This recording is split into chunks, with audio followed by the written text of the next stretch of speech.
días. Bueno, hoy vamos a hablar sobre 3 temas. El primero es sobre el empleo, particularmente las ferias del empleo, el portal del empleo, ¿cómo le llamas? El portal del empleo que tiene Secretaría del Trabajo. Recuerden que en el Plan México uno de los puntos que planteamos fue al menos 100,000 empleos adicionales a los que ha generado el portal del empleo y las ferias del empleo. Entonces Marat nos va a platicar hoy cómo va el empleo en el país primero y después estas acciones, cómo vamos a desarrollarlas, el vínculo entre la empresa privada y la Secretaría del Trabajo para generar estas oportunidades de empleo y el programa Jóvenes Construyendo el Futuro. Después Laura Velázquez nos va a platicar sobre el simulacro, el primer simulacro nacional de 2025, que ya es el martes. Nos va a decir todo sobre el simulacro y finalmente al cierre de la conferencia Suave Patria. Entonces empezamos con Marat, luego Laura y después contestamos sus preguntas. Adelante, Marat. Muy buenos días a todas y todos. Si nos ayudan con la presentación, por favor. Muchas gracias. Con su permiso, Presidenta. El buen momento del empleo en México se enmarca en el contexto del avance histórico de los derechos de las personas trabajadoras en nuestro país. La política laboral implementada por los gobiernos de la transformación ha significado una mejora muy importante en la calidad de vida de las y los trabajadores en México, en el aumento de sus ingresos, en la disminución de la pobreza y el reconocimiento de cada vez más derechos.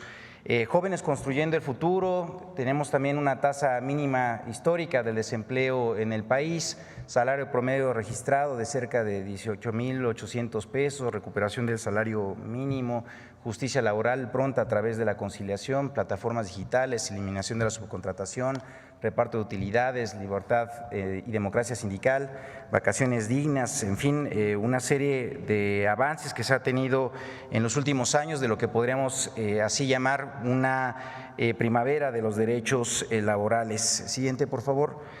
A reserva del impacto temporal en la pandemia en el empleo, la tendencia de creación y registro de empleo formal en México ha sido a la alza desde el año de diciembre de 2018, contando al momento con 22.4 millones de empleos formales con un salario promedio de 18,800 pesos, como ya mencionaba, siendo además el mes de noviembre del año 2024 el mes con más empleos registrados en la historia del cual se lleva registro. Esto fue 22,643,000 puestos de trabajo. Esto ha sido posible gracias a la propuesta económica del humanismo mexicano, que además, como lo ha destacado nuestra presidenta, se ha establecido una dimensión muy clara de prosperidad, pero prosperidad compartida, en el cual el crecimiento económico va de la mano del desarrollo y del bienestar para todas y para todos. En lo correspondiente a las estrategias desde la Secretaría de Trabajo y Previsión Social implementados para coadyuvar en la colocación de personas buscadoras de empleo, contamos con el Servicio Nacional de Empleo, a través del cual se asesora, se orienta de manera gratuita a todas las personas que están buscando trabajo, así como las empresas que están buscando talento para cubrir sus vacantes. Ello se realiza a través de 3 principales herramientas. La primera es a través de la atención personalizada en las 167 oficinas que están dispersas en todo el territorio nacional, donde servidoras y servidores públicos, los consejeros laborales, atienden de manera directa al público interesado. Por otro lado, contamos también con las ferias de empleo, que además, por instrucciones de nuestra presidenta, vamos a reforzar y vamos a ampliar en atención al Plan México. Y por último, de manera virtual a través del portal del empleo, que como pueden ustedes ver aquí es www.empleo.gov.mx, que facilita el acceso desde cualquier parte del país. Ahora, si me permiten, los invito a que veamos un video en donde se hace pues una síntesis de los servicios, esto a través del portal del empleo. Adelante, por favor. Te damos la bienvenida al Portal del Empleo, Con esta herramienta gratuita, te ayudamos a encontrar un trabajo de forma fácil, ágil y segura. Solo tienes que ingresar a www.empleo.gov.mx, dar clic en el botón de Regístrate y seleccionar la opción Busco empleo. Para crear tu cuenta, solo necesitarás un correo electrónico. El portal del empleo te guiará para concluir el registro de tu currículum en 7 sencillos pasos. Te recomendamos tener a la mano tu CURP, un teléfono de contacto, así como los datos de tu trayectoria académica y profesional. Al finalizar el registro, el portal del empleo te mostrará vacantes acordes al perfil y habilidades que capturaste. A partir de este momento, podrás iniciar la búsqueda de empleo según tus intereses y aplicar algunos filtros como ocupación, entidad, municipio, colonia, tipo de empleo y salario para identificar la mejor opción y postularte a él. Si tienes dudas, visítanos en cualquiera de nuestras 167 oficinas en el país o comunícate al 800-841-2020. Todos nuestros servicios son gratuitos. Muy bien, muchas gracias. Y también es importante señalar que las oficinas de Servicio Nacional de Empleo, así como la realización de las ferias, se hace de manera estrecha en colaboración con los estados, con los gobiernos estatales, a quienes agradecemos siempre su coordinación y colaboración. Siguiente, por favor. Y bueno, aquí compartirles algunos de los logros del Servicio Nacional del Empleo. Desde diciembre del 2018 a la fecha, a través del SNE, se han colocado 2.4 millones de personas, de las cuales 162,000 corresponden a los primeros 6 meses del gobierno de la presidenta Claudia Sheinbaum.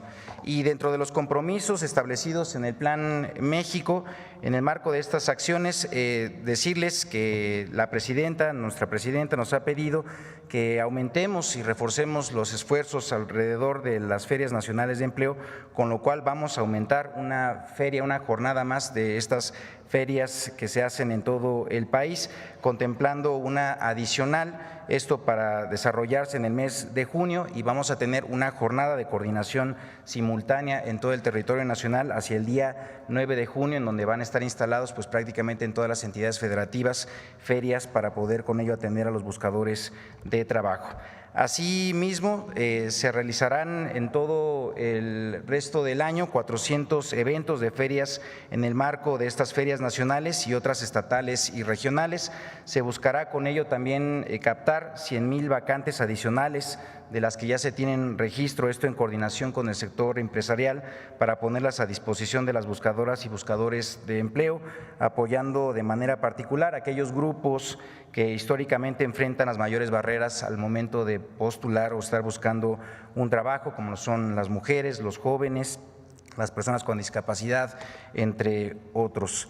De igual manera, se continúa avanzando en la incorporación de Jóvenes Construyendo Futuro en actividades económicas en diversas empresas, en centros de trabajo, los cuales los capacitan, los desarrollan en habilidades y experiencia que fortalecen con ellos sus posibilidades de incorporarse a un empleo. Y compartirles en la siguiente cuáles son, en tanto que logramos la feria, digamos, o la jornada, la gran jornada hacia junio, cuáles serían las siguientes actividades que tendríamos de ferias ya programadas para el mes de mayo, y decirles que bueno, pues aquí está desplegado el calendario en donde vamos a atender en Sonora, en Chiapas, en Tabasco, en Nuevo León, en Baja California, en el Estado de México, en Puebla, en Guanajuato, en Morelos, en Coahuila, en Guanajuato, en Jalisco, en Aguascalientes, en Colima, en fin, pues en todas las entidades federativas prácticamente vamos a estar desarrollando ferias a lo largo del mes de mayo, en tanto que vamos a hacer pues esta gran jornada hacia el mes de junio. Muchísimas gracias en este despliegue para que pueda ser de claridad para todas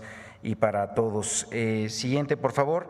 En ese sentido, pues bueno, extendemos la invitación a todas las empresas, a los negocios, a las cámaras, asociaciones empresariales para que se sumen y se puedan registrar esto en el Servicio Nacional de Empleo, que puedan poner ahí a disposición sus vacantes. Aquí les dejamos los enlaces, que es el correo electrónico, el número telefónico que se muestra en la pantalla, para que todo aquel que esté interesado en participar, en conseguir un trabajo o también en alguna empresa que necesite apoyo para poder encontrar el perfil que requieren para ocupar sus vacantes, pues lo puedan hacer a través de esta herramienta. Y siguiente, por favor. Ahora, en lo que respecta al programa Jóvenes Construyendo el Futuro, como también mencioné, es otra de las herramientas importantes en materia de empleo para poder ayudar a la juventud.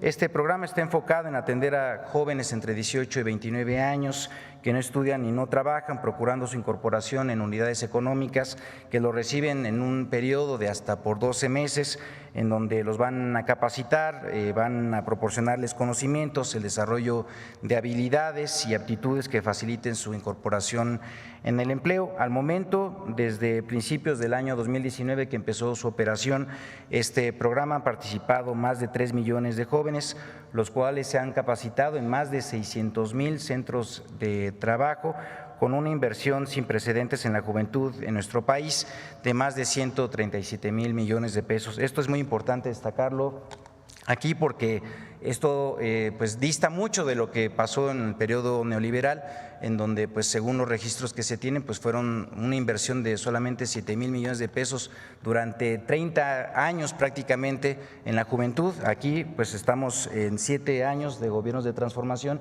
y van 137,000 millones de pesos invertidos en las y los jóvenes. También destacar que de las y los jóvenes que participan, 7 de cada 10 se encuentran un empleo u ocupación productiva después de su participación en el programa. Siguiente, por favor. Y mientras las y los jóvenes se encuentran en capacitación, pues reiterar que el Gobierno de México les otorga de manera directa y sin intermediarios, a través de su tarjeta del Banco del Bienestar, un apoyo económico mensual equivalente a un salario mínimo general vigente.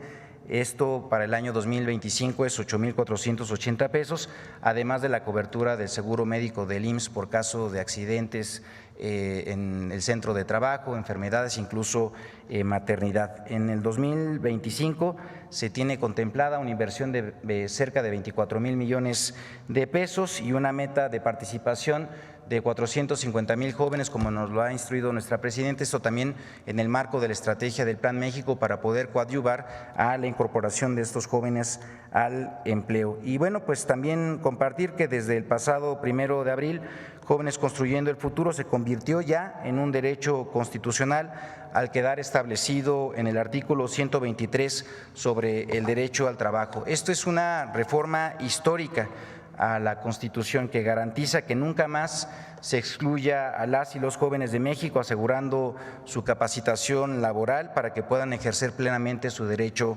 al trabajo. Y bueno, pues darles también fechas relevantes, compartirles que el próximo pago se va a realizar el día 28 de abril. De igual manera, las y los jóvenes que se vincularon en este mes de abril iniciarán capacitación el próximo 6 de mayo, significando con ello 80,000 nuevas y nuevos jóvenes participando. Asimismo, informarles que el próximo periodo de apertura será el próximo 2 de junio. Y bien, esto también en la siguiente, por favor.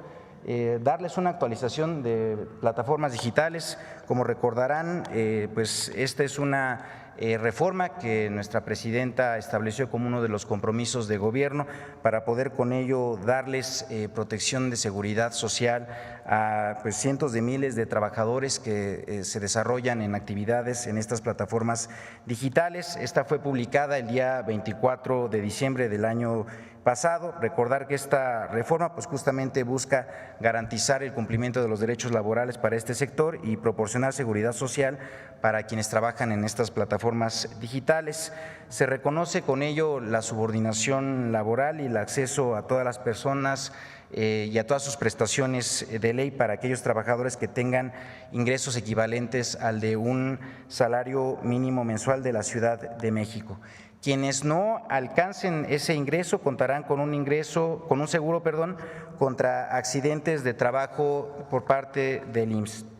Del mismo modo, se contará con transparencia en el algoritmo y un mecanismo de atención a quejas atendidos por personas. Anteriormente se hacía solamente a través de pues, la plataforma y de solución de cuestionarios, digamos, con famosos robots, pero ahora lo que estamos buscando es que haya una atención personalizada. ¿Dónde nos encontramos actualmente en esta reforma con los pasos que fueron establecidos dentro de su propio cumplimiento? Pues primero, en la emisión de las reglas generales que por parte del IMSS se tiene que hacer para el aseguramiento de trabajadores de plataformas digitales, y por la otra, en la Secretaría de Trabajo, en el establecimiento de las disposiciones generales para calcular el ingreso neto de las y los trabajadores.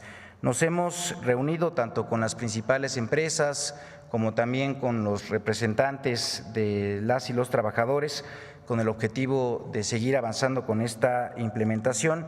Y bueno, pues decirles que ambos lineamientos deberán ser publicados dentro de los 5 días siguientes a la entrada en vigor de este decreto.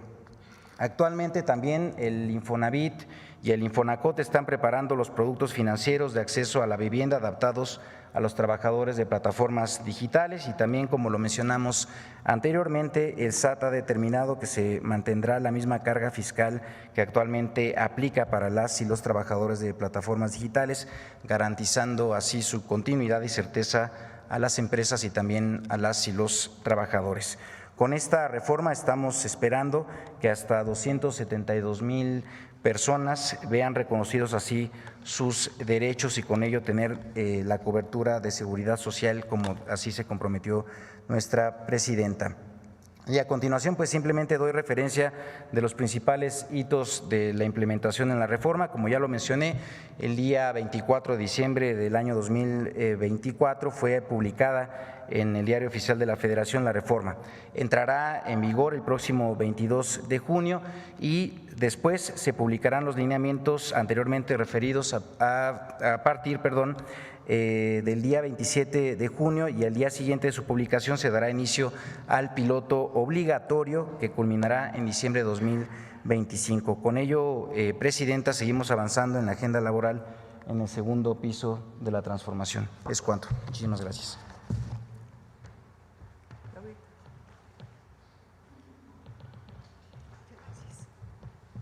Muchas gracias, Presidenta. Con su permiso, muy buen día para todos y para todas.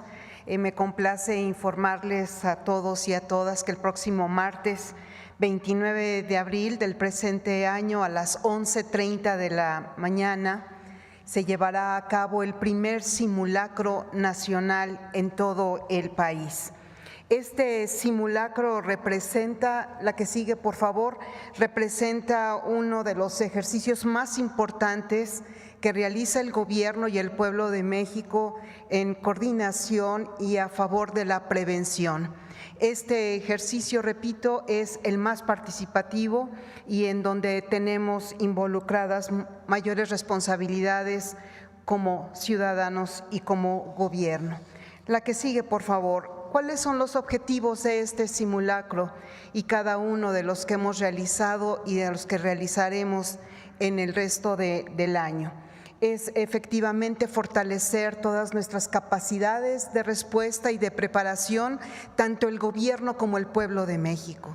Es muy importante que estemos preparados para una eventual emergencia e ir identificando en todo nuestro entorno de trabajo o de vivienda cuáles son los riesgos y cómo podemos nosotros salvaguardar a la familia y a todos nuestros seres queridos. Los participantes, repito, es muy importante porque participamos todos y todas sin excepción. El Gobierno, el Estado de México, el Gobierno de México, la Federación, los gobiernos de los estados, la Ciudad de México, los gobiernos municipales, el sector social, el sector privado y, por supuesto, todas las familias de nuestro amado país. En la que sigue, por favor, hemos trabajado una hipótesis para este simulacro que es sobre un sismo de magnitud de 8.1 que estaría como epicentro. Repito, es un simulacro, es una hipótesis, el epicentro en el Golfo de Tehuantepec. Evidentemente que en esta hipótesis se ha estudiado y trabajado cuáles serían los estados en donde podría haber una mayor repercusión. En la que sigue, por favor, la Secretaría de Marina también va a realizar de manera simultánea el próximo martes a las 11:30 de la mañana un ejercicio de alerta para tsunami en el Océano Pacífico. Esto es con la finalidad de examinar todos los procedimientos y los protocolos de respuesta para una posible llegada de un tsunami. La que sigue, por favor. En el marco de este simulacro nacional, es muy importante que todos estemos alerta porque se activará el alertamiento sísmico en 12 entidades federativas, con una capacidad de ser transmitido a través de 14,491 altavoces, asimismo en la radio y la televisión. En la que sigue, por favor, podemos identificar que en la Ciudad de México, en el Estado de México, en Guerrero, en Morelos, Puebla, Jalisco, Colima, Michoacán, Oaxaca, Tlaxcala y Chiapas será este alertamiento. Asimismo, ese día a las 11:30 de la mañana se realizará la segunda prueba por el alertamiento a través de la telefonía celular. Hay que recordar que la primera se realizó el año pasado, el 19 de septiembre, y este será la segunda prueba que realizaremos en la Ciudad de México y en las zonas aledañas a la Ciudad de México. Este es un simulacro, esto es lo que va a aparecer en nuestros celulares para las personas que nos encontremos en la Ciudad de México, además con un sonido que tendremos que ir identificando poco a poco. Es muy importante mencionarles a ustedes, la que sigue, por favor, si son tan amables, toda la convocatoria para este simulacro, estamos cumpliendo el mes, empezamos el 20 de marzo, e informo a ustedes y a usted también, Presidenta, que hemos tenido un registro verdaderamente importante para participar. Se abre un registro, todavía pueden registrarse, lo pueden hacer todavía hasta el lunes 28 a las 12 de la noche. Se abre un registro a través de esta página que es www.preparados.gov.mx/ Primer Simulacro Nacional 2025, y ahí se registran todas las familias o los trabajadores que quieren registrar su inmueble. Hay un número récord ya de participantes registrados hasta el momento. Inmuebles, más de 89,000 inmuebles ya registrados, más de 7 millones de personas, esto es en los 32 entidades federativas en más de 1,806 municipios. Ya para concluir, quisiera mencionar la que sigue, por favor, si son tan amables, que en coordinación con la Agencia de Transformación Digital y Telecomunicaciones se ha fortalecido el alertamiento vía celular. Se han realizado más de 10 pruebas sordas, son ejercicios que se han realizado con todas las empresas concesionarias que van a participar, es decir, con Altanredes, con Telefónica, Telcel y además AT&T. Estas pruebas han sido exitosas, lo que nos indica que se enviará un mensaje de alertamiento en la Ciudad de México y en la zona aledaña. México sería el segundo país de América, además de Chile, en contar con un sistema centralizado de alertamiento a nivel nacional. Se estima que este mensaje escrito y sonoro llegará aproximadamente a 5 millones de teléfonos celulares. Para concluir, después de este simulacro nacional a las 11:30 de la mañana, el próximo martes 29 de abril, también va a sesionar el Comité Nacional de Emergencias. Este comité es encabezado por el secretario de Seguridad y Protección Ciudadana, el maestro Omar García Harfuch, y además participa todo el gabinete legal y ampliado, así como la presencia virtual de las y los 32 gobernadores y gobernadoras. El ejercicio del simulacro es muy importante. El instalar el Comité Nacional de Emergencias nos pone el alerta a todo el gobierno federal. Ahí se da a conocer cuáles son los protocolos de actuación ante el impacto de un fenómeno y, lo más importante, el despliegue de las fuerzas de tarea operativa en el territorio y las acciones de respuesta inmediata para salvaguardar la vida de la población. La protección civil es la tarea que nos une y en México trabajamos durante todo el año de la mano con cada uno de los gobernadores y gobernadoras y la jefa de gobierno para identificar los riesgos y para prevenir conjuntamente con la población cualquier riesgo que exista. Si nos lo permite, Presidenta, es un video de 30 segundos que estará pasando a partir del día de hoy para convocar a la población a esta convocatoria tan importante. Muchas gracias. Gracias, Presidenta.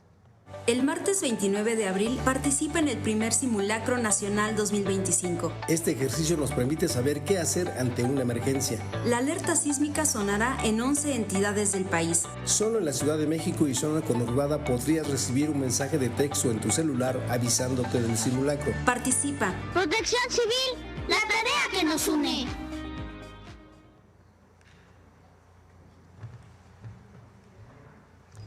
Muy bien, pues esta es la información y vamos a las preguntas. A ver, vamos. Sí, acá quedó pendiente. Primero. Buenos días, Presidenta. Buenos días. Janet Galindo, de Grupo Transmedia La Chispa. En torno a estas ferias del empleo que se han estado realizando, ¿hay alguna tendencia hacia determinadas áreas donde sea una mayor solicitud y también así si los jóvenes también buscan determinadas áreas de trabajo y aproximadamente cuántas son las empresas que están uniéndose a estas ferias y a este trabajo? Sí, bien, las ferias evidentemente recogen las vacantes que están en todas las regiones y entidades federativas del país. Pues como saben también, muy buena parte de la economía nacional se desarrolla en el sector servicios, muchas de estas vacantes pues evidentemente radicadas en ello, pero decirles que hay de todo en general, desde cocina hasta ingeniería, como también el propio, no sé, carpintería, en fin, pues es cuestión de que quienes estén interesados en buscar una vacante de trabajo lo puedan hacer a partir de también el portal y también enterarse de cuáles son pues todo el abanico que se tiene. Se está trabajando de la mano con todas las cámaras y con muchas empresas, se tiene en realidad un trabajo muy sólido con todas y todos ellos. Ahora justamente en el marco de la estrategia del Plan México se ha reforzado la estrategia para que con el Consejo Coordinador Empresarial y con diversos otros mecanismos y organismos empresariales se haga el que puedan facilitar la información sobre las vacantes. Le estamos haciendo un esfuerzo también extraordinario en el marco de esta estrategia porque ahora se puso en disposición cerca de 100,000 vacantes que anteriormente pues no se tenían y que ahora justamente lo que queremos es que quienes estén interesados puedan conocerlas tanto a través de las ferias como también del portal del empleo.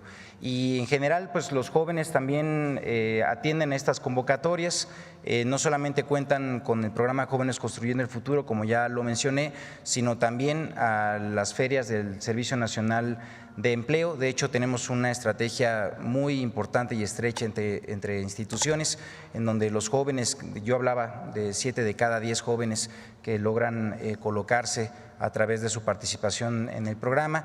Cuando no es así el caso, pues lo que hacemos es también ofertarles a los jóvenes que todavía siguen buscando trabajo, pues la bolsa de empleo que se tiene del Servicio Nacional de Empleo y con ello pues también fortalecer su incorporación a un trabajo formal. Muchas gracias. ¿Hay alguna tendencia de personas de edad, alguna tendencia en torno a edad que busquen mayor empleo? Bueno, comentarles, tenemos primero 3 grandes jornadas, como ya mencioné. La primera se hace en el marco del Día Internacional de la Mujer, esto es en el mes de marzo. Ahí se da un especial énfasis a la atención de las mujeres buscadoras de empleo y sin embargo se atiende a todas y todos. Tenemos una segunda jornada que es la de agosto en el marco del Día Internacional de la Juventud. Ahí justamente pues se da una promoción y con ello también búsqueda de incorporar la mayor cantidad de jóvenes y también reitero, se atiende a todas y todos de igual manera. Y en octubre a las personas que tienen mayores dificultades para incorporación en el trabajo, con sectores vulnerables, hablamos de mujeres, también incluso propios jóvenes y personas con discapacidad. Ahora, por instrucciones de nuestra presidenta, vamos a hacer una cuarta jornada, que en este caso estaría en el marco también de las diversidades, esto para el mes de junio, y con ello pues estaremos haciendo un reforzamiento de la propia estrategia de incorporación de los sectores más vulnerables en el país. Sí, por supuesto, también invitados a que puedan buscar las vacantes que se están estableciendo. Muchas empresas registradas justamente a través de pues, un trabajo de sensibilización, de hablar con ellos, han respondido de manera muy positiva, en donde han abierto vacantes para que las personas que tengan mayores dificultades justamente de incorporación lo puedan hacer. El Servicio Nacional de Empleo es una herramienta en ese sentido que les permite a estos sectores que puedan encontrar estos espacios que pues de alguna otra manera no pudieran en otro tipo de promoción de vacantes de trabajo. Muchísimas gracias, secretario. Y bueno, cambiando de tema, presidenta, pues ayer se envió al Senado la ley de competencia económica, COFESE. Saber si ya sabe quiénes van a quedar al frente, si en algún momento dado estas personas que queden al frente va a ser un equipo, un grupo paritario y saber exactamente cuáles son las comisiones, las encomiendas que va a tener este equipo que quede. Recuerden que hace, no recuerdo la fecha, a ver si me la dan, se cambió la Constitución para que desaparecieran los llamados organismos autónomos. Estos organismos autónomos se crearon pues en el periodo neoliberal. Y asumieron funciones con independencia técnica, autonomía de todo tipo, funciones de competencia entre las empresas para evitar monopolios, el llamado IFT, que tenía que ver, porque ya pasó la Constitución, con las telecomunicaciones, el INAI y otros organismos que ya la Constitución se reformó y desaparecieron. En el caso de la competencia económica y también incorporando ahí a telecomunicaciones, se va a crear un nuevo organismo que tiene autonomía técnica. Ese organismo es el organismo antimonopolio. Va a estar constituido por personalidades que vamos a enviar desde el Ejecutivo al Senado de la República para que sean aprobados. Y ahí con independencia técnica van a definir si, por ejemplo, un banco se quiere fusionar con otro, lo que antes hacía la COFESE, incurrirán en prácticas monopólicas o no. Y tienen pues todo el análisis técnico para poder definir y que no se concentre algún sector económico en una sola persona moral, en una sola empresa.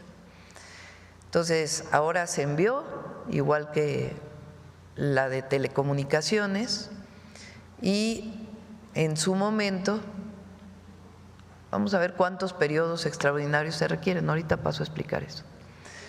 Se enviarán a los perfiles de las personas que van a estar ahí y que van a tener esta atribución. Se reduce de manera muy importante el número de personas que trabajaban tanto en el IFT como en la COFESE, porque algunas pues, no era necesaria tanto personal, pero van a seguir cumpliendo con autonomía técnica estas funciones.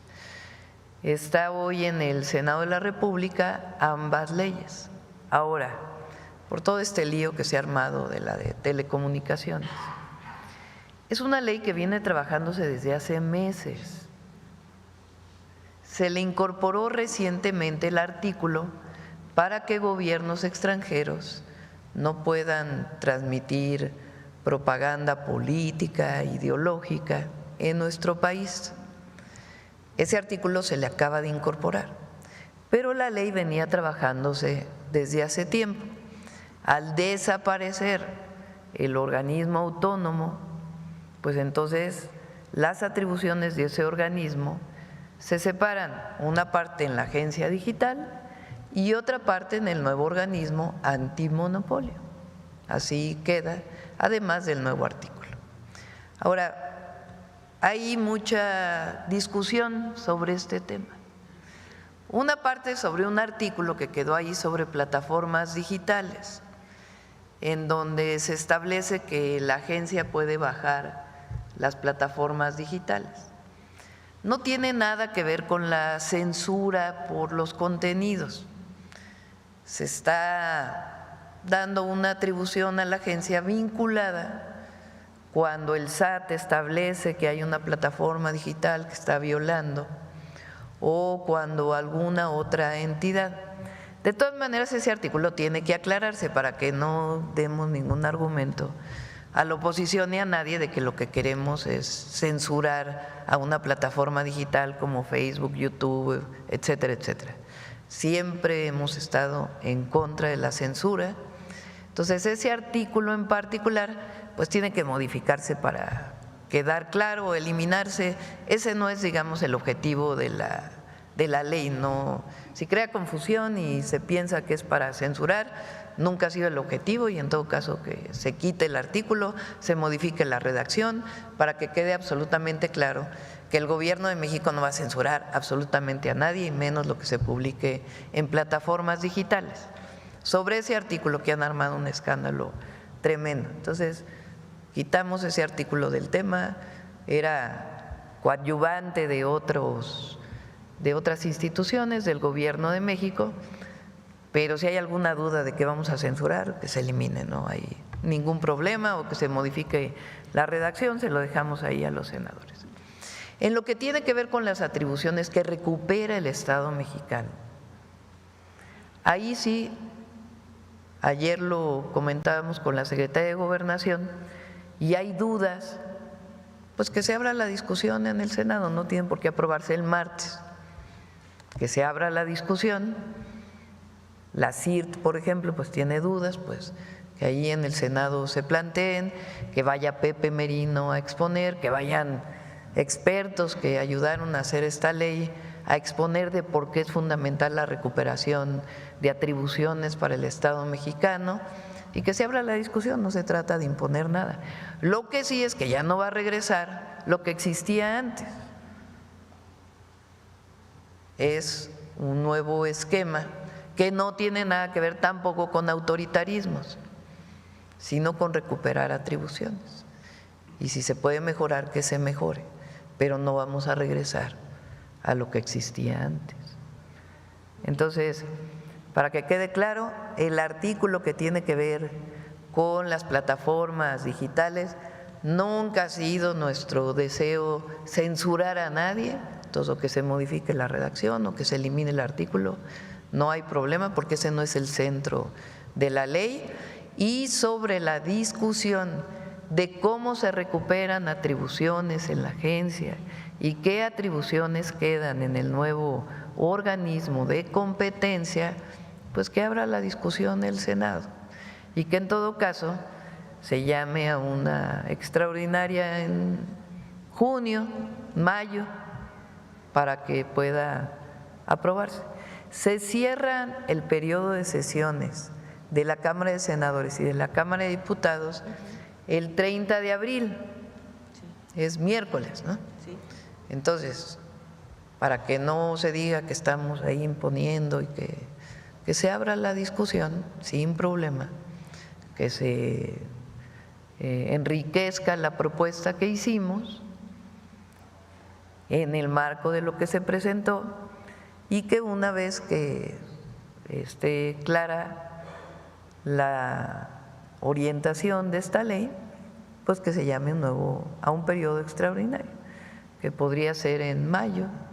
De todas maneras, recuerden que nosotros queremos enviar varias leyes antes de que entre el nuevo Poder Judicial, porque es indispensable, porque la reforma constitucional reduce los tiempos de resolución del Poder Judicial en varios temas. Para que se pueda cumplir la Constitución tienen que modificarse varias leyes procedimentales, incluida la Ley de Amparo. Entonces va a presentar las propuestas para la discusión y antes de septiembre tienen que aprobarse para que el nuevo Poder Judicial pues entre ya con todas las modificaciones reglamentarias que se quieran. ¿Sí se entendió? Sí, sí. Bueno. Pues pueden ser 2 extraordinarios, 3 extraordinarios. De todas maneras, del 30 de abril al 1 de septiembre, pues hay mucho tiempo, ¿no? Okay. Entonces, si es necesario, pues hablaríamos con el Congreso para que pudieran abrirse estos periodos extraordinarios, para que no tenga que aprobarse el martes las 2 leyes que enviamos y que se abra un periodo de conocimiento de cuál es el sentido de lo que estamos planteando, qué atribuciones se quieren recuperar, qué queda en el organismo de competencia, y este artículo pues que no sea el centro de la discusión, porque nuestro objetivo nunca ha sido ser o censurar absolutamente a nadie, al contrario, nosotros siempre hemos profesado, creído y promovido la libertad de expresión. Que pues también hablando de leyes, hace, si no me equivoco, hace 2 días también se aprobó la ley de armas en la Cámara de Diputados. Después de esta aprobación, trascendió en muchos medios que en diferentes dependencias, como Pemex, como CFE, que iban a poder portar armas. Entonces, no sé si nos pudiera también explicar un poco. Porque son las áreas de competencia que tienen que ver con seguridad y que están vinculadas con la Guardia Nacional o con la Sedena o con la Marina o con la Secretaría de Seguridad y Protección Ciudadana, pero no hay más que eso. Y se amplían sanciones en esa ley. Una parte muy importante es que la ley anterior ya tenía muchísimo tiempo.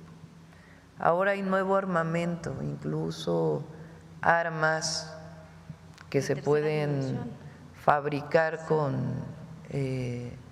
impresoras de 3D. Sí, en tercera dimensión. Y esas no estaban catalogadas o tipificadas en la antigua ley. Entonces, pues tienen que estar catalogadas, tipificadas, porque están prohibidas.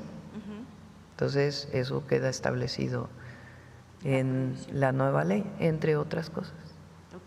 Y mayores sanciones también a la aportación de armas de fuego. Muchísimas gracias, doctora. Y en cuanto a el pago de los fideicomisos de la Suprema Corte, ¿cómo va este tema?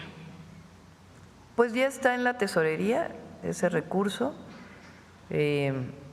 La Corte dijo que no había atribuciones, pero la Constitución, la reforma constitucional es muy clara de que ese recurso de los fideicomisos tiene que pasarse a la tesorería, y como lo he dicho, son cerca de 16,000 millones de pesos. Aquí ya vamos a presentar exactamente en qué se va a usar y la mayoría va para el ISSSTE, para mejorar el servicio de salud del ISSSTE, para contratar médicos, para contratar personal de salud, para mejorar las instalaciones, para tener los equipos que se requieren, porque el ISSSTE pues fue de las instituciones que en el periodo neoliberal se abandonaron más y se privatizaron más.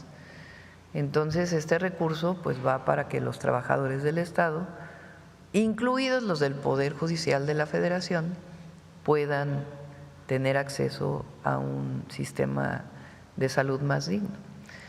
Pero ya están en la tesorería esos recursos. La Corte dijo que no había atribuciones para mandarlo por parte de Nafinsa a la tesorería, pero la Constitución lo dice con toda claridad, no hay ninguna duda.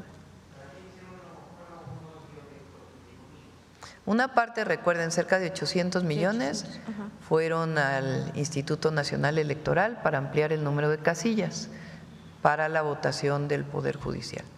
Y la otra, aquí vamos a presentar ya con detalle en qué va a ser utilizado este recurso, para que haya toda la transparencia. Muchísimas gracias, doctora. Ya nada más preguntarle si va a… bueno, sabemos que usted no va al Vaticano, pero si ya firmó, si usted va a firmar el libro de condolencias que la Nunciatura Apostólica dio a conocer, o lo va a firmar la secretaria Rosa Isela. Gracias. ¿Va a estar aquí esa parte? O sea, el libro va a estar el libro, aquí. Sí, el libro se dio de manera digital, lo dio a conocer la Nunciatura, se dio a conocer de manera digital y bueno, dentro de las actividades que tiene pues la Iglesia Católica es una… Les voy a poner misa. un video inédito del Papa Francisco. Ay, sí. Me lo envió una persona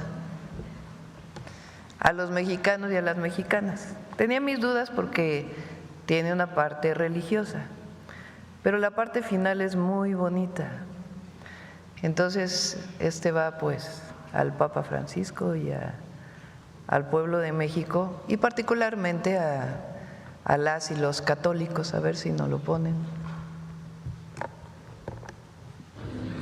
Una vez estuve en México, 2 veces viajé a México. Una vez como papa, otra vez antes de un congreso. Y cuando estuve como papa,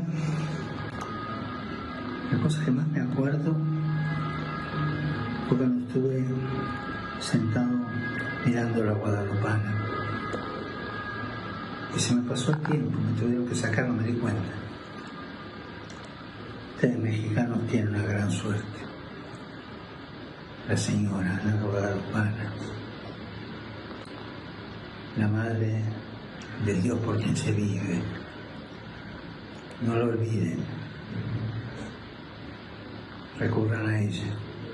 Me dicen que todos los mexicanos son guadalupanos, incluso los que no creen en Dios, sigan siendo guadalupanos. Que Dios los bendiga.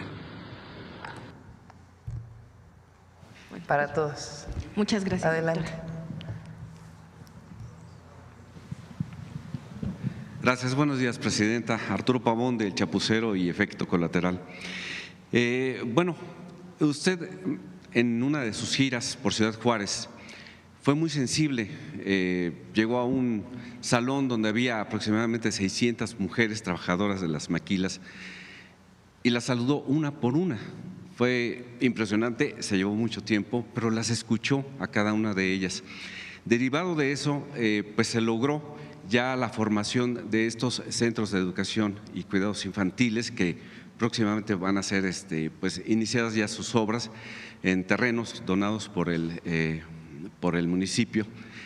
Y pues preguntarle a usted si va a asistir a la colocación de la primera piedra, que va a ser me parece que el 30 de abril de este mes. Sí. No voy a poder asistir a Ciudad Juárez, pero pues ahí va a estar obviamente SOE y el equipo. Yo lo he presentado varias veces SOE aquí, pero estos centros tienen muchas virtudes. El Instituto Mexicano del Seguro Social tiene sus guarderías. Mis hijos fueron a guardería del IMSS. Son de las mejores guarderías del país. Durante todo el periodo neoliberal, lo que se hizo fue privatizar las guarderías.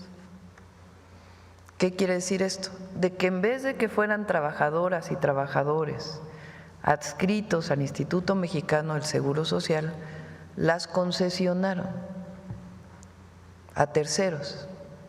Y los terceros pues eran quienes daban el servicio, pues este derecho para las mujeres. Después vinieron las famosas estancias infantiles, que fue todavía una concesión mayor de las guarderías del Seguro Social, pues con la tragedia que conocemos de la guardería ABC, porque se prestó a mucha corrupción, de que sin cumplir con los requisitos necesarios, pues se concesionaba a los amigos, a los conocidos, y no se cumplía pues las condiciones que se requieren para que los niños o niñas, los infantes, las infancias puedan estar en un lugar de cuidados. ¿Qué hizo SOE? Que fue una de las ideas que estuvimos platicando cómo recuperar. Se trabajó con el sindicato del IMSS para poder hacer un nuevo modelo. Por supuesto, el personal del Instituto Mexicano del Seguro Social, pero también con el sindicato para generar nuevas trabajadores dentro del IMSS que pudieran recuperar el servicio directamente por el IMSS sin privatizarlo. Entonces, ¿por qué era necesario trabajar con el sindicato? Porque hay nuevas figuras que se están formando, educadoras y otras profesionistas que son necesarias en un centro como estos. Ya no le llamamos guarderías, porque guardería pues es una forma de decir que guardas a un bebé. No, es un centro de educación y de cuidado, porque ahora hay mucho desarrollo en donde se sabe que si los bebés desde los primeros meses son estimulados de distinta forma, pues pueden desarrollar más sus capacidades. Entonces se hace un modelo arquitectónico nuevo, nuevas figuras de cuidado educativas, y se hace este nuevo modelo de centro de educación y cuidado infantil que lo otorga directamente los trabajadores del IMSS, las y los trabajadores del IMSS. Van a ser 8 por lo menos en Ciudad Juárez y van a ser al menos 200 durante todo el sexenio en todo el país. Y particularmente vamos con mujeres de la maquila, empezando por Juárez, y también estamos muy interesados en los jornaleros agrícolas, las jornaleras agrícolas, que es un sector muy vulnerable de nuestro país, donde ya también Marat está trabajando para garantizar que tengan seguro social, que ganan al menos el salario mínimo, que trabajen las horas que tienen que trabajar. Entonces esos son los ESIS, y el 30 de abril, Día del Niño y la Niña, recuerden que es el niño y la niña, o Día de la Niñez, inicia ya la construcción. Estos serían… Ahora, hay algo muy importante, porque uno diría, bueno, es solo para los afiliados al Instituto Mexicano del Seguro Social. No, los estados pueden hacer un convenio con el IMSS, en particular los DIF, y pueden decir, a ver, puede recibir a estas personas, y el DIF o el gobierno del estado le pagaría al Seguro Social lo que correspondería a los niños y niñas de familias que no están afiliadas al Seguro Social. Depende de los convenios que se puedan hacer con cada estado. En el caso de Ciudad Juárez es así, es para familias, para mujeres que están afiliadas y que no están afiliadas, porque ya se firmó con el DIF del municipio. Es de manufactura mexicana, ideado específicamente desde un inicio por mexicanos. Sí, ¿Puede tener el sello hecho en México? Bueno, no sé, porque está hecho en México, está vinculado con manufactura, pero puede ser. de acuerdo. En servicios también, Sí, son productos también, y servicios. es cierto, de acuerdo. Muchas gracias. Mi segunda pregunta es acerca de una carretera que se encuentra entre Tijuana y Rosarito. Se le llama Boulevard 2000. Este bulevar pues ha tenido muchos problemas por cuestiones de que de un inicio no fue bien planificado, ha habido muchos accidentes y se ha tratado de modificar algunas curvas, algunos tramos, pero han costado mucho. Lamentablemente creo que no le queda otra al gobierno de Baja California que concesionar este bulevar, y la gente está muy descontento porque pues es una carretera que siempre fue gratuita, no era necesario, y si ahora se concesiona, pues yo creo que los que van a tener pues la posibilidad de cobrar se van a hacer multimillonarios, porque son 80,000 cruces de vehículos al día por ese lugar, por esa carretera. Se calcula que sean unos 60 pesos por vehículo, y por tractocamiones pues, mucho más alto. Entonces, pues ahí yo creo que no podría hacer la Federación algo para que no suceda esto. Sí, lo platiqué, no sé si sea esta parte de Rosarito a Tijuana. La gobernadora tiene una propuesta para una ampliación de un camino, pero lo que me platica la gobernadora es que no pagarían todos, sino nada más el transporte de carga principalmente. Entonces vamos a averiguar bien cómo está el proyecto y con gusto lo comentamos. Muchas gracias. Y ya para finalizar, pues debido a la caída del precio del petróleo, la OPEP ha hecho una sobreproducción y entonces baja el petróleo. En este caso, ¿habría algún impacto positivo o negativo en el presupuesto de? Está considerado la posibilidad de la baja. Hay ahí pues una especie de seguro, digamos, frente a una caída mayor del precio del petróleo. Entonces, y el precio del petróleo, a ver, pregúntale a Hacienda, no me acuerdo exactamente el precio del petróleo que se puso en el presupuesto de egresos de la Federación, en la ley de ingresos, pero hasta el momento no tenemos ningún problema y hay mecanismos que se usan desde hace mucho tiempo para evitar que impacte en el presupuesto una caída mayor del precio del petróleo. Y ya por último. Por cierto, también el INEGI acaba de sacar el indicador, el IGAE, que es el indicador más oportuno en la actividad económica para febrero, y crece 1% para el mes de febrero. Entonces, es un buen número y va a crecer porque ahí, por ejemplo, está todavía la construcción no se encauza como se va a encauzar, ya inició su encauzamiento, tanto de obras públicas como privadas. Pues la vivienda apenas está tomando su curso y las obras públicas pues van a iniciar prácticamente todas en junio. Ya iniciaron algunas, van a iniciar en junio. Por cierto, aprovecho para decirles que el sábado damos el banderazo de salida del tren a Progreso, del tren Maya de carga que va de la línea actual hasta Progreso en Yucatán. Y el domingo, este fin de semana ahora nos vamos a Cancún, luego vamos a estar en Yucatán y después, Quintana Roo, Yucatán y luego Campeche. Y regresando de Campeche el domingo vamos a Querétaro, porque vamos a dar también el banderazo de salida del tren México-Querétaro, que ya inicia su construcción a cargo de la Sedena. Entonces es un buen indicador y además pues con la construcción pues va a crecer todavía más en los siguientes meses. Sobre lo de Progreso, precisamente ya se está haciendo una inversión de aproximadamente 8,000 millones de pesos por parte del gobierno de Yucatán.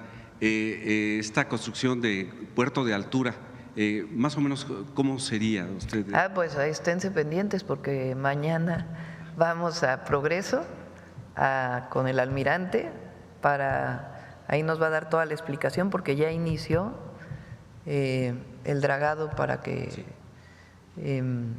tenga todavía más altura el puerto de Progreso, y de ahí nos vamos al banderazo de salida del tren. Entonces uno es con la Marina y otro es con la Sedena. Muchas gracias. Sobre jóvenes. Sí, Presidenta, buenos días. Máximo Allende para El Soberano. Siempre es satisfactorio poder compartir que un servidor fue egresado de la primera generación del programa. En aquellos días se pagaba 3,600 pesos, era el equivalente a un salario mínimo. Y en ese sentido preguntarle al secretario, aprovechando, ¿qué mecanismos de verificación hay ahora para, bueno, pues que la Secretaría corrobore que el joven está, pues digamos, en condiciones del espacio de trabajo al que se inscribió? Y decía hace un momento que si no logran encontrar empleo, que el rango, bueno, 7 de cada 10 es un buen rango, pero ¿qué pasa con esos jóvenes que no logran conseguir empleo, que no logran vincularse al centro de trabajo donde hicieron su capacitación? Bien, bueno, pues el programa Jóvenes Construyendo el Futuro, para que pueda participar tanto un joven como un centro de trabajo, pasa por un proceso pues simplemente primero de revisión y de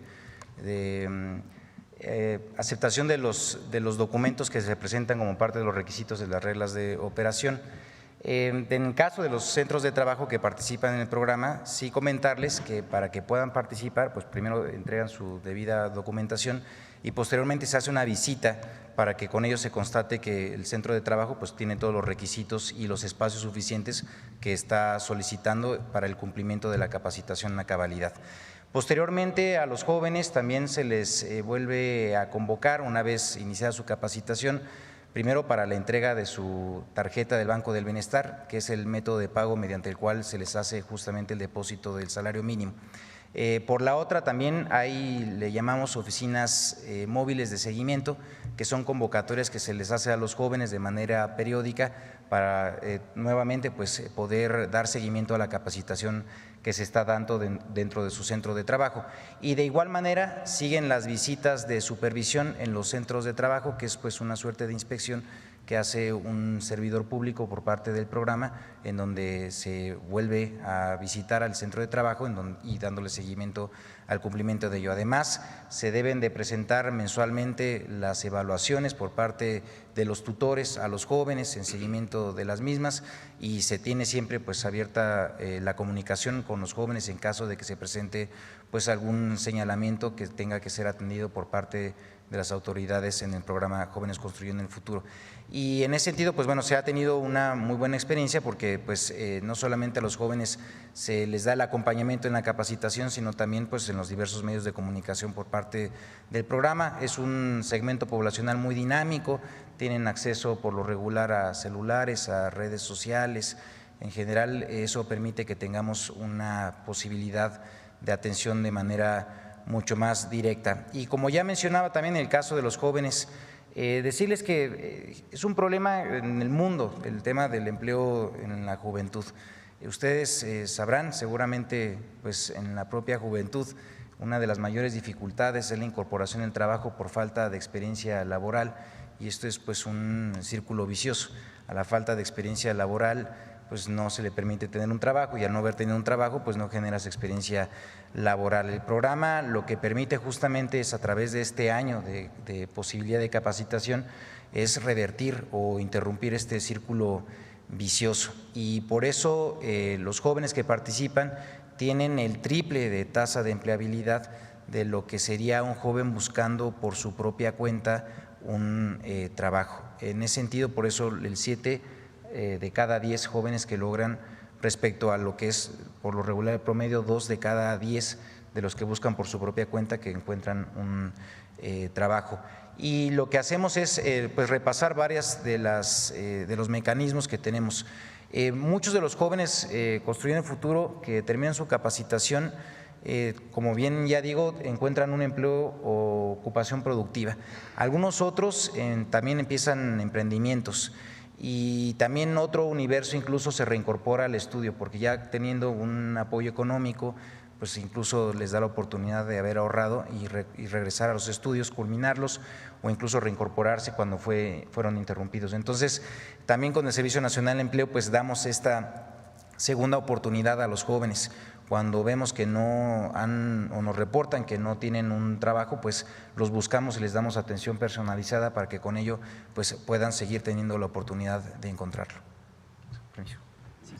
Gracias, presidenta. Justamente en el caso de un servidor tuve la oportunidad de vincularme a una organización, de una agencia de cooperación internacional, y fue gracias al programa Jóvenes Construyendo el Futuro, porque a veces solo se hace falta un empujoncito para que podamos arrancar nuestra vida profesional.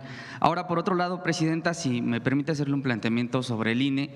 En días recientes, una candidata en el marco del proceso actual electoral consultó al INE la posibilidad de que sindicatos pudieran organizar foros con las candidaturas, con las diversas candidaturas que contienen en este proceso. La respuesta del INE pues fue una resolución que ha generado más dudas que certezas, porque dio luz verde a dichos foros, pero condicionó su realización a que se garantice la participación de al menos la mitad de las personas registradas.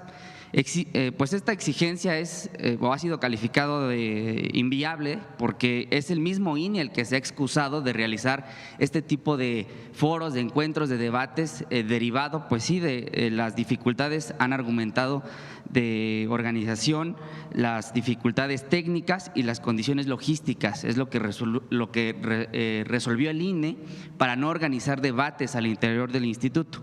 El pasado miércoles, Tereso Medina, dirigente del CTM, impugnó esta resolución ante el Tribunal Electoral y argumentó que se vulnera la libertad sindical y se desincentiva la participación de los trabajadores en este proceso electoral pues inédito en el país. Al respecto, preguntarle, presidenta, ¿considera usted que los sindicatos deben de tener la posibilidad de promover entre las y los trabajadores información sobre el proceso de transformación del Poder Judicial y bueno, fomentar la participación, eso sí, sin coacción, pero sí fomentar la participación al interior de los mismos? Sí, pues ya lo contestó el INE, ¿no? Yo creo que es importante que haya debates, que se conozca a los candidatos, a las candidatas. Debería ser abierto a que se pudieran realizar estos debates. Ahora, lo que sí no puede haber es coacción del voto, eso sí no, de eso estamos totalmente en contra, de que a través de los sindicatos se oriente a los trabajadores a votar por una, por otra persona, ¿no? Que es libre, el voto es libre y secreto. Entonces, pero que haya debates está bien, pues que se abran los espacios para los debates de los candidatos, las candidatas, para que la gente esté más informada de por quién votar. O sea, que sí los sindicatos pudieran organizar estos debates. Pues ya lo dijo el INE y los sindicatos y otras instituciones que puedan abrir el debate de quienes van a participar. Yo he visto que van a candidatos, candidatas, lo veo en las redes, van a asambleas en un auditorio estudiantil, de académicos, al aire libre, de sindicatos, a presentarse, a decir cuáles son sus propuestas. Pues si ahí también se da un debate entre uno y otro, pues también está bien que se conozca qué es lo que tiene que ofrecer cada uno en el Poder Judicial. Muy bien. Y por último, presidenta, hablando justamente del INE, es Edmundo Jacobo quien denunció en Carmen Aristegui, en el programa de Carmen Aristegui, la anómala, así lo calificó, participación del pueblo como observadores electorales. El ahora dirigente de Somos MX, o antes Marea Rosa, afirma que en el proceso electoral 2024 se registraron como observadores electorales 34,000 personas y tildó de irregular que en la elección judicial ahora haya más de 170,000 personas y más de 212 organizaciones registradas como observadoras. El también orador de la Marea Rosa, Lorenzo Córdoba, afirmó que podría tratarse de un esfuerzo, y cito, de fraude electoral por parte de los partidos políticos y candidatos para incidir en el resultado en el marco del día de la elección. Y días antes también, el orador de la Marea Rosa ha dicho que pues el pueblo no sabrá cómo votar o simplemente no le interesa la elección judicial. ¿Usted qué opina, presidente? Es que no conozco mucho los argumentos que usaron. O sea, ¿por qué un observador va a promover un fraude? pues es al revés, ¿no? Los observadores están para garantizar que el desarrollo de la elección sea transparente. Normalmente en una elección, pues, ¿quiénes son, además, obviamente, los candidatos? De acuerdo con la Constitución y con las leyes electorales, ¿quién postula a los candidatos? Puede haber candidatos independientes que no tengan partido político, pero normalmente los postulan los partidos políticos. Por la historia de fraudes electorales en nuestro país, desde las primeras reformas electorales, se planteó que hubiera representantes de casilla de los partidos políticos para evitar que hubiera fraude electoral. De ahí viene la representación de terceros que no tiene que ver directamente a los funcionarios de casilla, que en México pues son voluntarios. Pero podemos hacer la historia de cómo en el 88, en el 2006, en el 2012 con la compra de votos, pues, y antes incluso, hay historia de fraudes electorales, todo el argot de fraudes electorales asociado a cómo en su momento el PRI, después el PRIAN, y movilizaban a la gente para poder rellenar las casillas, por ejemplo, como en el 2006 cambiaron las actas y las actas no decían lo que realmente había pasado en la casilla. Eso se demostró porque en el 2006 se abrieron un montón de casillas y se demostró que lo que estaba escrito en el acta no era lo que estaba en las boletas. Entonces, por eso hay observadores, pero dentro de la casilla pues hay representantes de los partidos políticos o en todo caso el candidato, si es independiente, para evitar y que haya observadores del proceso fuera de los funcionarios de casilla.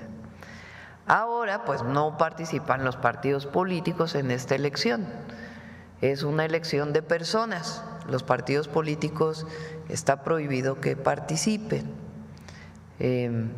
Entonces, ¿qué fue lo que hizo el INE en similitud? Pues observadores ciudadanos, y que se apunten como observadores ciudadanos las personas que quieran estar en la casilla y garantizar que pues se desarrolla bien la elección, porque hay un momento, aparte de todo el periodo de la elección, en que se cierra pues ya el lugar de votación y empiezan a contar los votos. Entonces el INE decidió que ahora sean ciudadanos los que se quieran apuntar para ser observadores. ¿Qué tiene eso? O sea, que alguien me explique cómo eso está asociado a un fraude.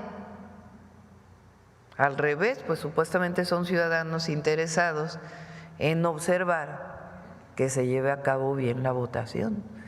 Entonces, ¿Lorenzo Córdoba está en contra? Pues sí, él estuvo en contra de la reforma al Poder Judicial, él no cree que el pueblo de México pueda decidir, él cree que unos cuantos deciden por el pueblo, nosotros no, y el pueblo de México votó abrumadoramente por nosotros, entre otras cosas porque quería reforma al Poder Judicial, porque esa fue parte de nuestra campaña. Entonces, no entiendo por qué dicen que los observadores promueven fraude. Y de que esté en contra, pues sí está en contra, y pues hay libertad de expresión, lo puede expresar, pero evidentemente no estamos de acuerdo.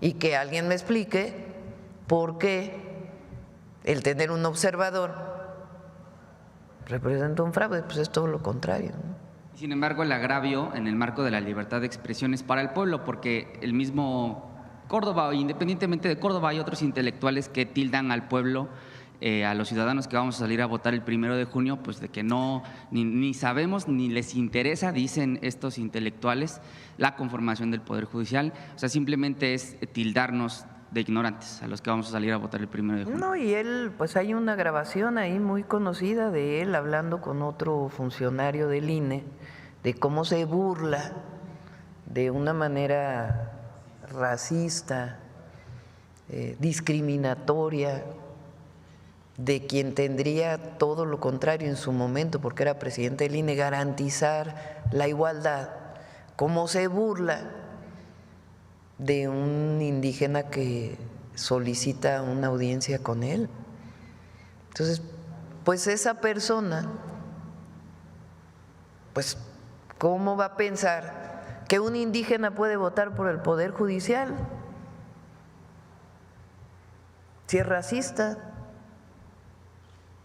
pues no, pero nosotros pensamos todo lo contrario y afortunadamente la gran mayoría del pueblo de México quiere participar en la definición del Poder Judicial y el INE, pues espero que haga un buen trabajo. Hasta ahora ha coordinado y organizado bien la elección. Gracias, presidenta.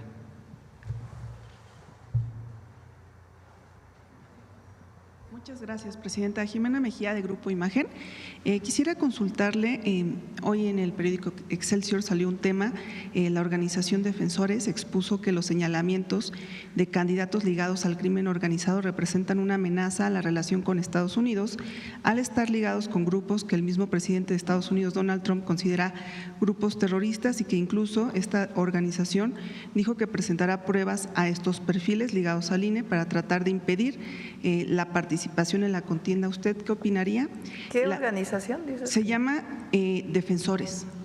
¿Y de dónde son esos? Es una organización que está investigando este tema. La segunda… Pues nunca había escuchado de esa organización. Además, ayer lo dejamos muy claro. El 99.9999% de quienes participan en la elección no tienen ningún problema. Y el punto 0,1, no sé qué porcentaje sea.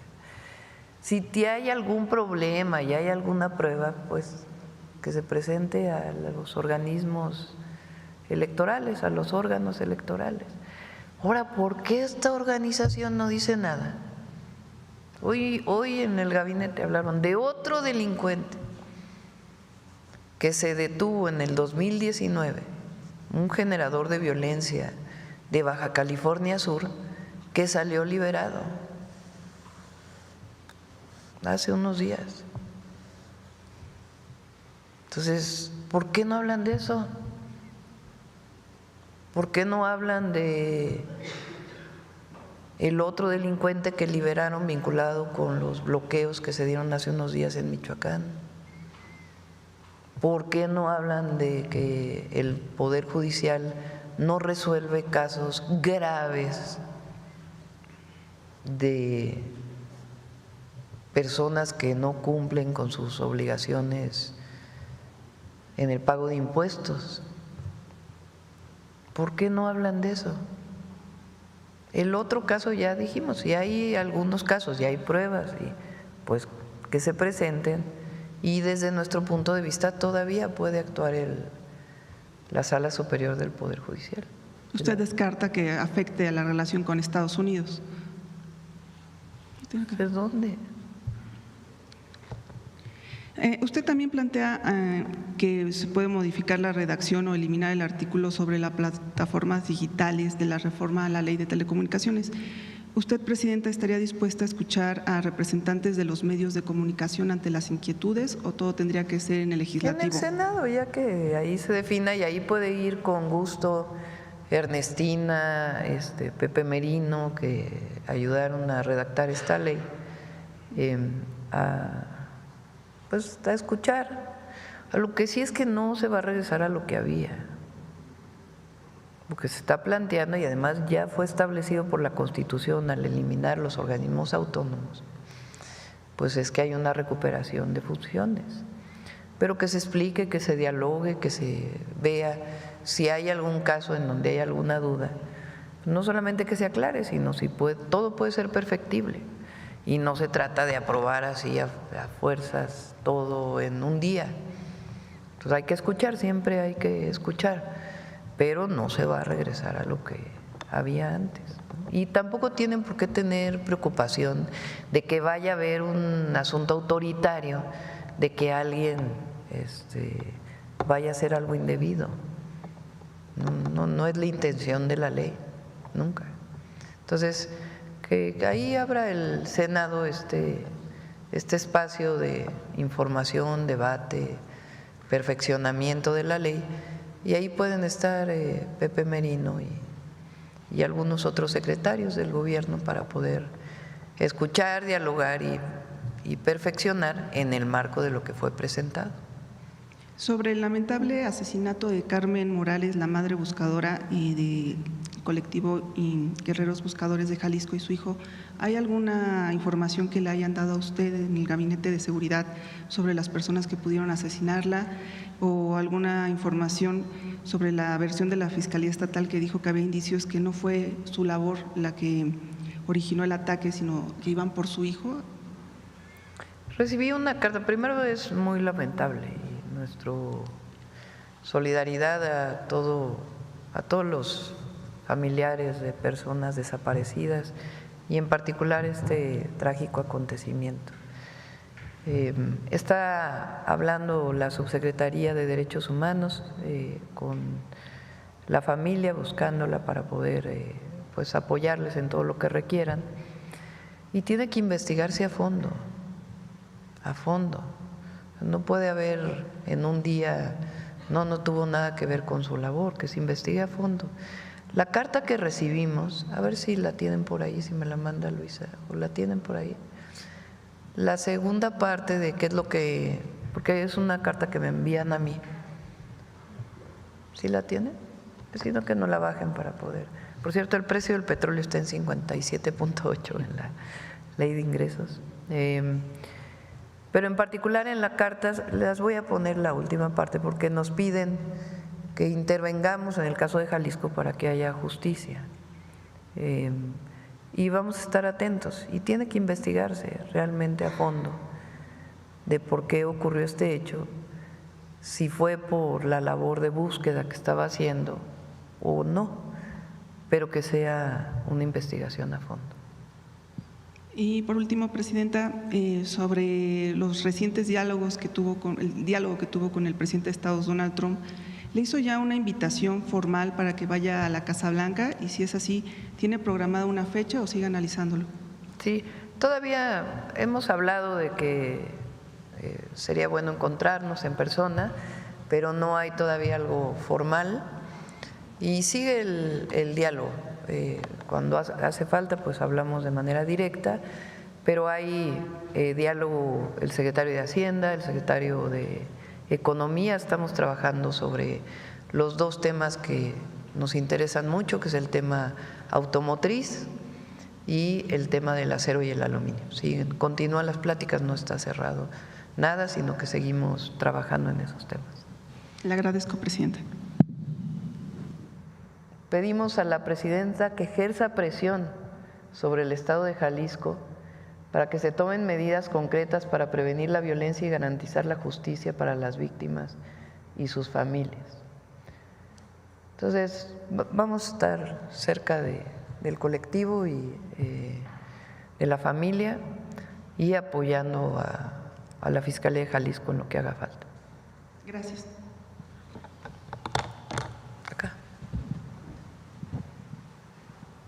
Sí, ya son 9:07 hoy, nos tenemos que ir pronto porque vamos hasta Quintana Roo. Ajá. Buenos días, Presidenta, a los integrantes del gabinete, a los compañeros. Demián Duarte de Sonora Power, Lobos Cadena 7.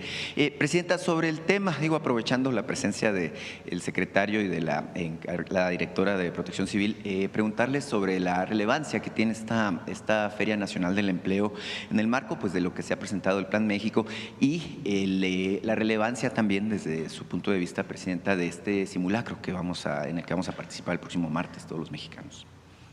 La prevención es nuestra fuerza, en el caso de la protección civil y en otros temas también, pero en particular en el caso de la protección civil. Entonces, que todos participemos en los simulacros para saber qué hacer, cómo tenemos que comportarnos, es muy importante. En la ciudad ha ayudado mucho, que es donde vienen los simulacros desde hace tiempo, particularmente el 19 de septiembre, y desde el presidente López Obrador ya se hace también en otra fecha, no solamente el 19 de septiembre. Entonces, son muy importantes para que las familias, los espacios públicos, privados, conozcan qué hacer frente a un caso en particular de sismo. Y bueno, pues ya habló mucho sobre el programa de 100,000 empleos más, además de lo que ya tiene contemplado la Secretaría del Trabajo. Fíjense, Marat dice 167,000 empleos se han dado a través del Servicio Nacional de Empleo desde que llegamos al gobierno, de octubre a la fecha, y son empleos formales, obviamente. Adicional a lo que normalmente ocurre en el año, pues queremos 100,000 más. Entonces, por eso son las ferias y la promoción del propio portal.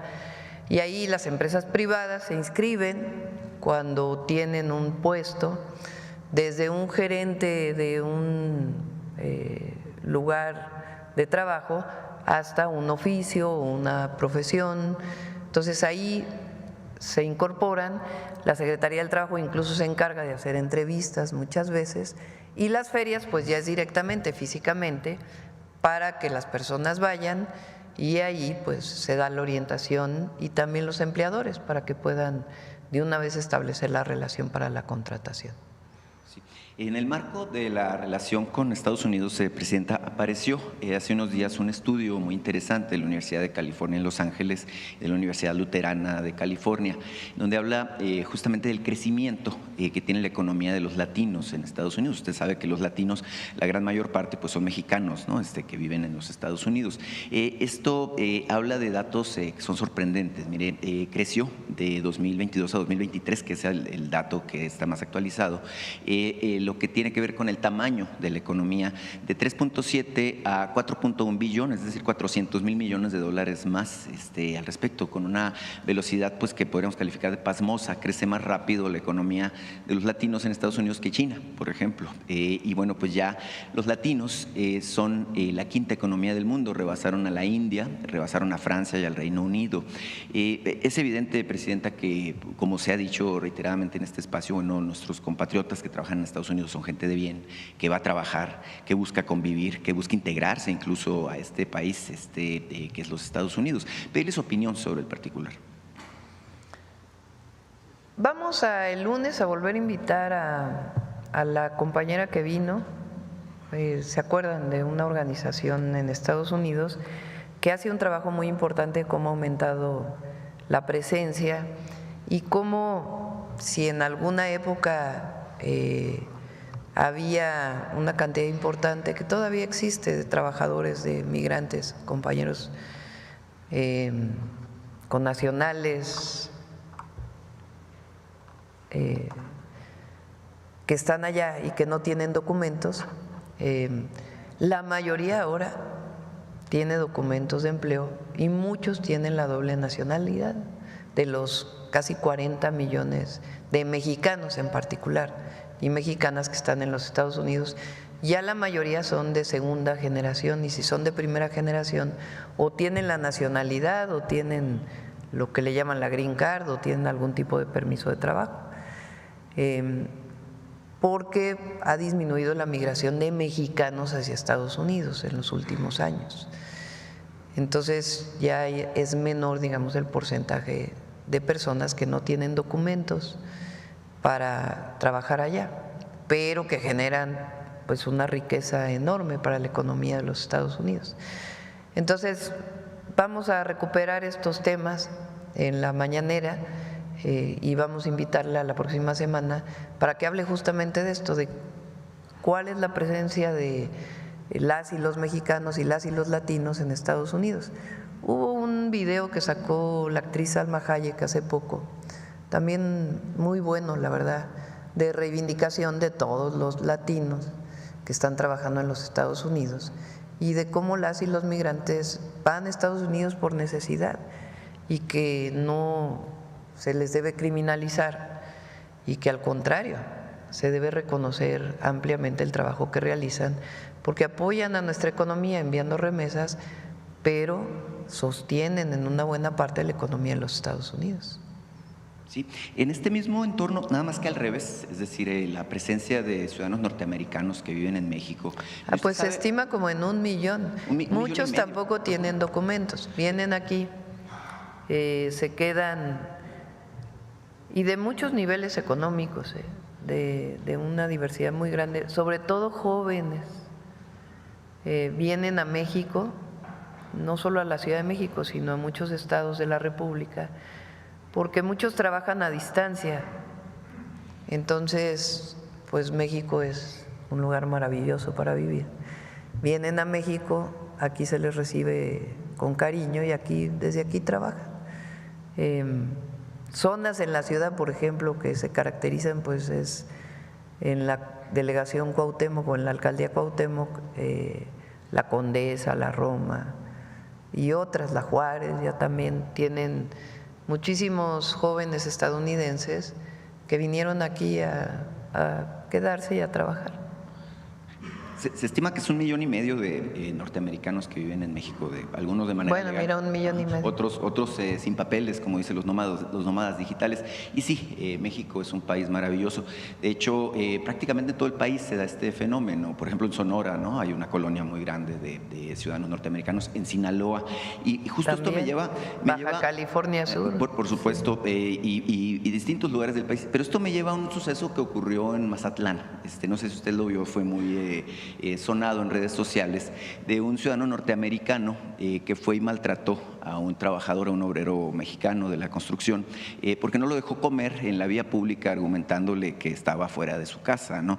Esto propició incluso pues una indignación entre los ciudadanos de Mazatlán, que fueron a manifestarse incluso afuera de la casa del norteamericamos, pidiendo respeto para México y para los mexicanos. Ese es el punto, ¿no? Que todos ellos son bienvenidos, con los brazos abiertos, damos la bienvenida a los norteamericanos, pero evidentemente que los mexicanos queremos respeto en nuestro país, para nosotros mismos. De nuestro país y fuera de nuestro país. Y por supuesto, preguntarle su opinión. A México y a los mexicanos se nos respeta. Y actitudes racistas, clasistas, no son aceptadas en México. Sí. Bueno, pues nació por ahí un hashtag que dice que todos somos Jorge, porque bueno, el obrero se llama Jorge, ¿no? Entonces, sí, y además nuestra solidaridad con él y a todo mexicano y mexicana, porque no es asunto de extranjeros. Hay muchos mexicanos todavía muy conservadores que tienen actitudes racistas y clasistas, y eso tiene que eliminarse en nuestro país. Todos somos iguales, todas somos iguales. Entonces, y quien viene a visitarnos, pues tiene que respetar a las y a los mexicanos. Sí, Presidenta, sin ánimo de abusar del tiempo, le quiero comentar un par de cosas. Mire, del informe que presentaron de seguridad el pasado martes, llamó mucho la atención, obviamente el 33% de reducción no es asunto menor, es 1/3 de la incidencia de homicidio doloso lo que se logró disminuir prácticamente en los primeros 7 meses de su administración. Me llamó mucho la atención el caso de Sonora en particular, porque pasamos del lugar 7 al lugar 14, es un dato que en muchos casos pasó inadvertido. Y esto coincide mucho con lo que dice la Encuesta Nacional de Seguridad en el Entorno Urbano, la ENSU, que habla justamente de que los 3 centros urbanos de estudio, en este caso Nogales, Hermosillo y Cajeme, de un municipio del que hablamos hace poco aquí, como caso de éxito, lograron disminuir también de manera importante la sensación que tiene el ciudadano de seguridad. Es un tema relevante. Ahora, el asunto es que en Sonora nos queda al parecer un foco rojo, que es el caso de San Luis Río Colorado. En este municipio incluso se decidió hace poco que se iba a establecer una estrategia de mando único. Me han pedido mucho los ciudadanos de San Luis Río Colorado, tengo una relación cercana con esa muy lejana frontera, en términos de que, bueno, pues ellos están preocupados evidentemente por lo que pasa, porque incluso a plena luz del día pues ha habido situaciones muy fuertes, y me piden que le pregunte, Presidenta, que así como, por ejemplo, Omar García Harfuch ha tomado en sus manos de manera directa el tema de Guanajuato o el tema de Culiacán, si es posible que el secretario de Seguridad Pública pueda atender, junto con las autoridades, por supuesto, de Sonora, este tema que tiene que ver con San Luis Río Colorado. Estamos ayudando. El gobernador ha sido un gran trabajo. Queremos mucho a Alfonso y además trabaja muy bien en Sonora, temas de seguridad y muchos otros temas. Y ahí en San Luis Río Colorado, que estuvimos hace poco, porque ahí se va a hacer un hospital que me comprometí en campaña y ya inició su construcción, ahí nos comprometimos, además de ayudar en la seguridad, vamos a hacer un programa para cambiar las luminarias. Tienen luminarias todavía de sodio, de esas luminarias amarillas que había hace tiempo, y vamos a hacer un cambio de luminarias por luminarias LED y a poner senderos seguros en varios lugares, lo cual va a ayudar mucho. Se está haciendo el levantamiento, esperemos que podamos iniciar este año en algunas de las avenidas, y si no, pues ya ponemos todo el recurso para el próximo año. Pero sí se va a ayudar a San Luis Río Colorado. Ahí está pendiente la aduana, por cierto, también. Bueno, por último, Presidenta, mire, se habla mucho de censura y que incluso su gobierno es autoritario y una serie de cosas que obviamente no vienen al caso, ¿no? Aquí todos podemos hacer uso de la palabra, publicar además los contenidos, y es importante eso, ¿no? Porque hablan de que la dictadura, el comunismo y quién sabe qué cosas. El asunto es que hay quienes han encontrado la manera de buscar acallar a los periodistas, a los que estamos aquí en la mañanera, recurriendo a estrategias jurídicas, amenazas, tratan de intimidarnos, precisamente diciéndonos que nos hay van a que demandar. predicar con el ejemplo. Claro, o demandándonos incluso, ¿no? Porque hay quien habla de libertades y es quien pone denuncias contra los periodistas. Sí, los buenos periodistas. Y es importante decirlo, porque este es un espacio en el que hay apertura para las denuncias cuando hay casos de abuso, pero no es un espacio para litigar, y parece que muchos han entendido, me refiero a quienes se sienten afectados cuando hacemos denuncias, justamente que buscan hacer eso, es decir, señalarnos, acusarnos ante jueces, hacer uso de sus influencias, hacer uso de su dinero, además para tratar de intimidarnos y callarnos al final de cuentas. Mire, Presidenta, yo me veo obligado a leer un documento, incluso yo en su momento no mencioné los nombres de las personas, pero me piden que lo haga, ¿no? Entonces, el 7 de febrero pasado hice referencia a un grupo empresarial que se llama Simsa, que opera sobre todo en el área de La Laguna. Este grupo empresarial es propiedad de unos hermanos de nombre Salomón y Nesim Isatafish. Ellos, los están relacionados con un proceso de una persona que sigue presa hasta la fecha, a pesar de que se entregó el expediente aquí a Atención Ciudadana y que se buscó ayudarle. No ha sido posible porque le han puesto muchas trabas. Se trata del señor, el empresario Arturo Gómez Lara, que sigue en prisión preventiva. Ellos me están exigiendo, Presidenta, y lo vamos a hacer en función de que es el derecho de réplica, que le lea un documento en donde, al final de cuentas buscan desmentir los dichos, y me dicen: en ejercicio de nuestro derecho fundamental de réplica, consagrado en el artículo 6º, primer párrafo de la Constitución Política de los Estados Unidos Mexicanos, categóricamente señalamos que son totalmente falsas e imprecisas las manifestaciones realizadas por usted, es decir, yo, Demián Duarte, el 7 de febrero de este año, en el espacio de comunicación social conocido como las Mañaneras del Pueblo. Ello en atención a que nosotros, en lo personal, no hemos instaurado cierto proceso penal en contra de la persona a que se refiere la información sujeta a réplica, lo cual constituye una acusación pública imprecisa y dolosa. Además, porque al margen de lo anterior, es totalmente falso que hayamos realizado alguna conducta impropia para influir en las decisiones de las autoridades penales, como sin alguna prueba y de manera por demás laxa, usted afirmó en la información sujeta a réplica.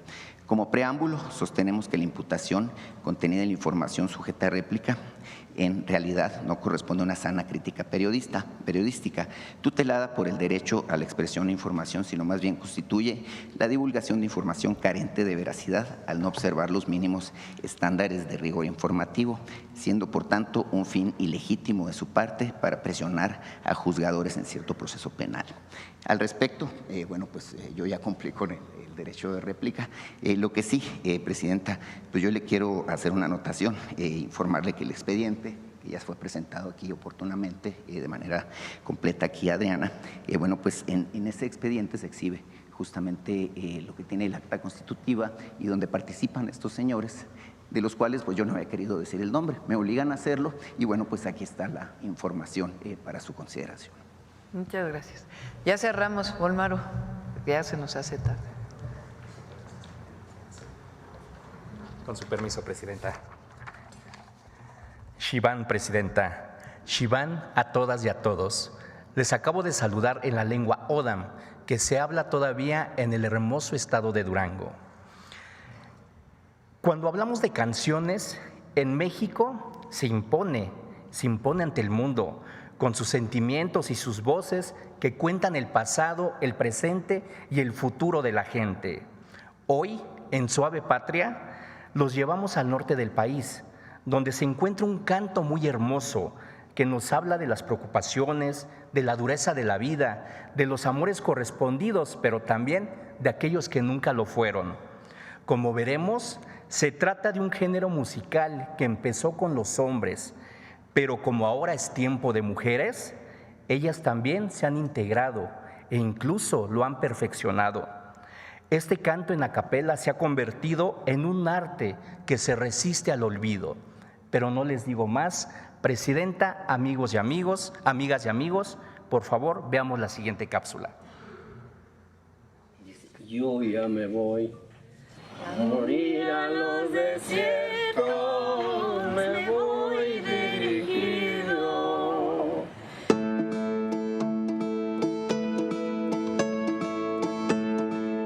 El gusto de ser cardenchero es por eso, primero porque nos gusta cantar y segundo porque nos gusta enseñar a que no se acabe esta tradición.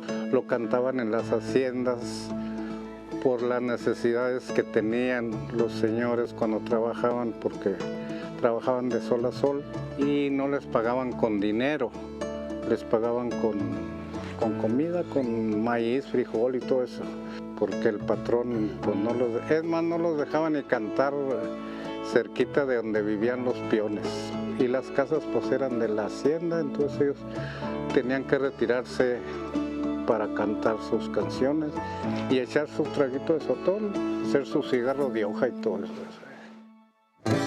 Préstanos vida y salud para volver el otro año. Sí, lo tratamos de conservar tal cual no lo mostraron, o sea, porque se trata de estar en la raíz y en la identidad. Este canto es de identidad, de nuestra raíz como duranguenses. O sea, las mujeres siempre hemos estado ahí y somos la columna vertebral de la sociedad. Pues era una costumbre machista, ¿no? De la mujer no canta, la mujer no sale, la mujer allá, recluida en sus aposentos y con sus niños. Y ahora no, nosotros ya tuvimos la gran oportunidad, el gran privilegio de andar en esto como mujeres y pues andamos muy bien, nos sentimos muy a gusto y muy orgullosas del canto. Una muchacha muy jovencita que nos sigue hasta la fecha todavía, empezó a llorar desde que empezamos hasta que terminamos. Ella lloró. ¿Y por qué lloran? Pues no sé, les traerá recuerdos, el estilo del canto, no sabemos, pero les llega bonito. Me siento allá en las nubes. Pero a mí no me consuelan esas copas de aguardiente, solo en pensar que dejé un amor pendiente, no más que me acuerdo, me dan ganas de llorar.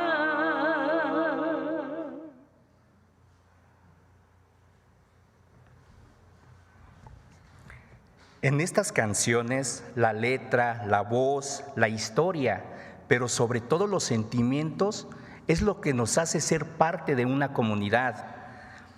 Muchas gracias de corazón a las cardencheras y cardencheros del país, porque nos transportan a los brazos de las abuelas, de los abuelos, de una madre o de un padre cuando ya no están con nosotros.